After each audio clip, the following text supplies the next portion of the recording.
নমস্কার বন্ধু, আপনারা দেখছেন হেল্পটেক বাংলা। তো আজ এই ভিডিওতে আপনাদের সঙ্গে আলোচনা করব যে পিএম কিষাণের 20তম কিস্তির টাকা আপনারা কিন্তু পাননি।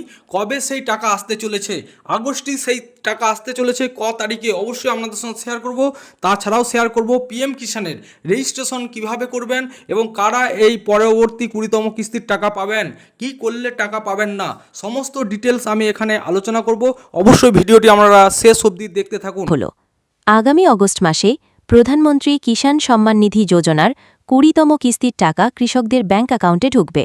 এই প্রকল্পে কৃষকরা বছরে 6,000 টাকা পান, যা 3টি কিস্তিতে দেওয়া হয়।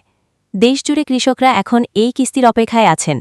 যদিও সরকারের তরফ থেকে অফিসিয়ালি কিছু ঘোষণা করা হয়নি, তবে বিভিন্ন মিডিয়ার খবর অনুযায়ী আগামী অগস্ট মাসের 2 তারিখের আশেপাশে এই কিস্তি পাওয়া যেতে পারে।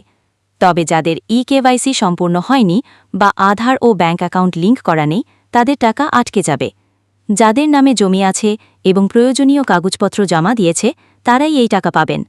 সরকারি চাকরিজীবীরা এর আওতাভুক্ত নন। যারা এখনও আবেদন করেনি, তারা পিএম কিষাণের ওয়েবসাইটে গিয়ে আবেদন করতে পারেন।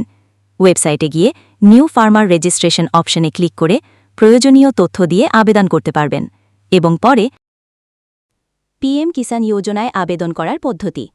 প্রথমে আপনাকে pmkisan.gov.in ওয়েবসাইটে যেতে হবে। তারপর হোম পেজে গিয়ে নিউ ফার্মার রেজিস্ট্রেশন অপশনে ক্লিক করতে হবে। এরপর আপনি গ্রামীণ না শহরে কৃষক তা বাছাই করুন।